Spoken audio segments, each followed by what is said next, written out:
अस्सलामुअलैकुम दोस्तों, जम्मू कश्मीर में जो टीचर्स की पोस्ट्स वैकेंट हैं उनको फिल करने की बात असेंबली में कही गई।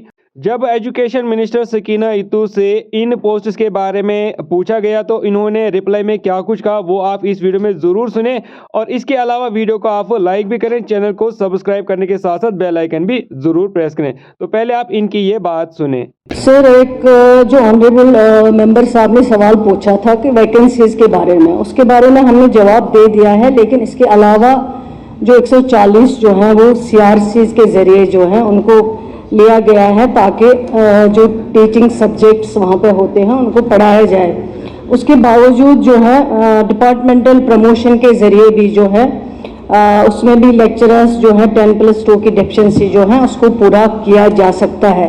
उसके अलावा जो ऑनरेबल एमएलए साहब 594 पोस्ट की बात कर रहे हैं, ये 3 साल से कहाँ सुन रहे हैं, जब से पढ़ रहे हैं। ये तो जब ये सरकार बनी उमर अब्दुल्ला साहब की क़ियादत में, उसके बाद ये पोस्ट जो है जब हमने शुरू किया था, एजुकेशन डिपार्टमेंट संभाला था, उसके बाद ये 594 पोस्ट जो है सर्विस सिलेक्शन बोर्ड को रेफर किए गए हैं।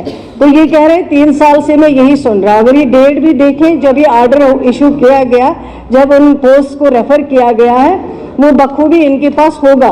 कमी तो है, मैं मानती हूँ कि कमी है, लेकिन ये कमी जो है इसको टाइम लगेगा जो है पूरा करने में। हम भी चाहते हैं कि availability of teachers, lecturers, professors, assistant professors जो है वो होनी चाहिए, क्योंकि जब आपके पास डिपार्टमेंट होगा, एजुकेशन जो है इंस्टीट्यूशंस होंगे, लेकिन उनमें टीचर नहीं होगा, उनमें प्रोफेसर नहीं होगा, उनमें असिस्टेंट प्रोफेसर नहीं होगा, फिर उन इदारों का कोई मायने नहीं है, कोई मतलब नहीं है। मैं खुद मानती हूँ इस चीज़ को, लेकिन अब जो है जो 10 साल में रिक्रूटमेंट नहीं की गई है, जैसे वैकेंसीज आती गई, रिटायर हो गए लोग, एसआरओ केसेस नहीं लग पाए इतने बरसों में, तो अब ये 3 महीनों में या 4 महीनों में कमी पूरी तो नहीं होगी, इसमें टाइम लगेगा पूरा होने में। और कब पूरी होती है, जितना पॉसिबल होगा, जो डिपार्टमेंट के हाथ में है। अवेलेबिलिटी ऑफ फंड्स को भी देखना है, जो डिपार्टमेंट कर सकता है, जो डिपार्टमेंट के हाथ में है वो करेंगे, लेकिन थोड़ा सा इनको भी पेशेंस रखना पड़ेगा कि रातों रात ये सिस्टम जो है उसको ठीक नहीं कर सकते हैं। ये खुद जहां जहां जरूरत होती है वहां वहां एडवर्टाइजमेंट निकाला जाता है जिस सब्जेक्ट के लिए जरूरत हो, और एडवर्टाइज जब आते हैं उसमें फॉर्म आ जाते हैं, जो भी उसके लिए क्वालिफाई करता होगा वो फॉर्म वहाँ पे भरते हैं।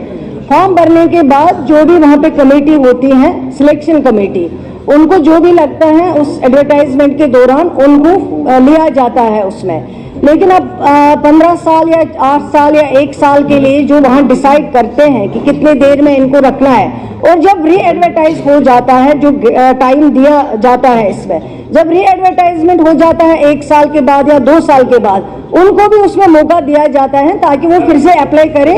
अगर उनको फिर से एज पर मेरिट जो है फिर से अगर उनको कंसिडर किया जा सकता है, और उनके लिए कुछ जो है परसेंट इसका भी रखा जाता है कि एक्सपीरियंस इनका है, इन्होंने इतने देर काम किया है, इनकी क्वालिफिकेशन ये है, वो वहाँ पे देखा जाता है, उसको भी कंसिडर किया जाता है।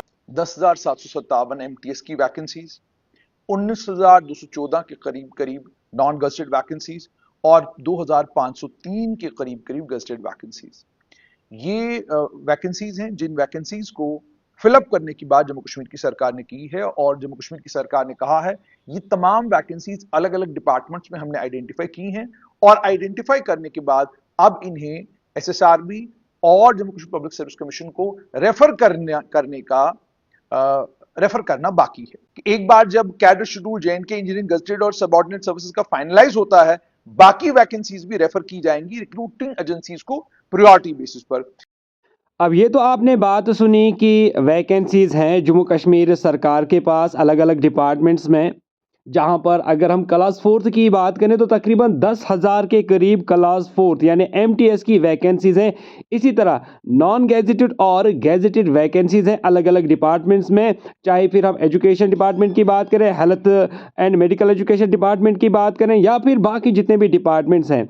लेकिन सबसे बड़ा मसला यहाँ पर ये होता है, ये वैकेंसीज़ जो है ये गवर्नमेंट को बताई जाती हैं, लेकिन ये वैकेंसीज़ फिर रेफर नहीं होती। इनको रेफर करने में काफ़ी सारा टाइम जो है वो लिया जाता है। और इसके अलावा जब ये वैकेंसीज फिर Jammu and Kashmir service selection board या फिर जेकेपीएससी को रेफर की जाती हैं, जब ये जेकेएसएसबी या फिर जेकेपीएससी के पास पहुंच जाती हैं ये वैकेंसीज, इनको जेकेएसएसबी और जेकेपीएससी को एडवर्टाइज करने में काफ़ी टाइम लगता है। बहुत सारा लंबा जो प्रोसेस है वो जेकेएसएसबी या जेकेपीएससी लेता है।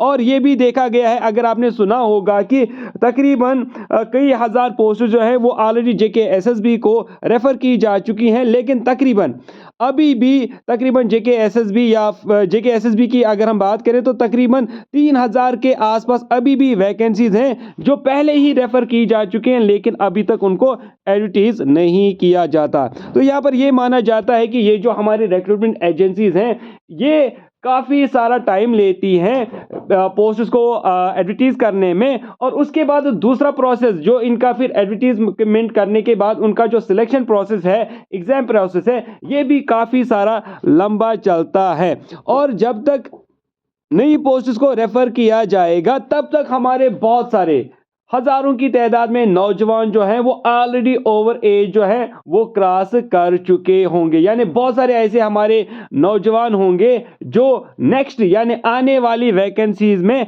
अप्लाई नहीं कर पाएंगे क्योंकि उनकी जो एज है वो निकल चुकी होगी। तो ये एक बहुत ही बड़ा मसला है। हमारे जो रिक्रूटमेंट एजेंसीज हैं वो काफ़ी लंबा प्रोसेस लेती हैं। अगर आप आज देखें, जो जेकेएसएसबी आज एग्ज़ाम ले रहा है तो 2021 के एग्ज़ाम आज लिए जा रहे हैं, 2022 के एग्ज़ाम जो है वो आज लिए जा रहे हैं। तो ये मसला जो है बच्चों के ऊपर बहुत भारी पड़ रहा है क्योंकि वो ओवर एज हो रहे हैं। और अगर इसी तरह से आगे भी चलता रहा, रिक्रूटमेंट प्रोसेस में टाइम जो है वो ज़्यादा कंज्यूम होता रहा, तो इसे ये नतीजा निकलेगा कि हमारे नौजवान जो अभी बेरोज़गार होने के बिल्कुल तैयार हैं, हज़ारों की तादाद में और बेरोज़गार हो जाएंगे। और जिससे हमारे पढ़े लिखे बेरोज़गार नौजवानों की जो तादाद है वो जितनी आज है तकरीबन 5-6 लाख उससे ज़्यादा हो जाएगी, जो कि एक बहुत ही बड़ा मसला फिर क्रिएट कर सकता है जब हम बेरोज़गारी यानी अनएम्प्लॉयमेंट की बात करते हैं। तो सरकार को चाहिए कि ये जो अभी 32,000 वैकेंसीज की बात की जा रही है तो इनको जल्द से जल्द जो हमारी रिक्रूटमेंट एजेंसीज हैं उनको रेफर किया जाना चाहिए। और सबसे इंपॉर्टेंट बात यहाँ पर यह बनती है कि जो हमारी रिक्रूटमेंट एजेंसीज है उनको गवर्नमेंट की तरफ से डायरेक्शन मिलनी चाहिए, उनको एक टाइम फ्रेम दिया जाना चाहिए कि आपको कितने टाइम में ये जो वैकेंसीज आपको रेफर की गई हैं आपको इतने टाइम में इनको एडवर्टाइज भी करना है और इतने टाइम में आपको इनकी सिलेक्शन भी करनी है। तो टाइम बाउंड जो है वो इन एजेंसीज को रखा जाना चाहिए, अदरवाइज सालों लगते हैं एक एग्ज़ाम को लेने में। अभी हमने देखा तकरीबन 2020 के भी पोस्ट का एग्जामिनेशन जो है वो आज लिया जा रहा है, जो कि बच्चों के साथ कहीं ना कहीं बहुत ही ज़्यादा नाइंसाफ़ी और ज़्यादती है। तो इन चीज़ों को जो है वो सिस्टम को ठीक करना होगा। दोस्तों अब इसी के साथ मैं वीडियो करता हूँ एंड उम्मीद करता हूँ कि वीडियो आपको अच्छी लगी होगी। अगर वीडियो अच्छी लगी तो वीडियो को लाइक करें, शेयर करें, साथ में चैनल को सब्सक्राइब करने के साथ साथ बेल आइकन भी ज़रूर प्रेस करें। मिलते हैं नेक्स्ट वीडियो में, तब तक के लिए टेक केयर एवरीवन।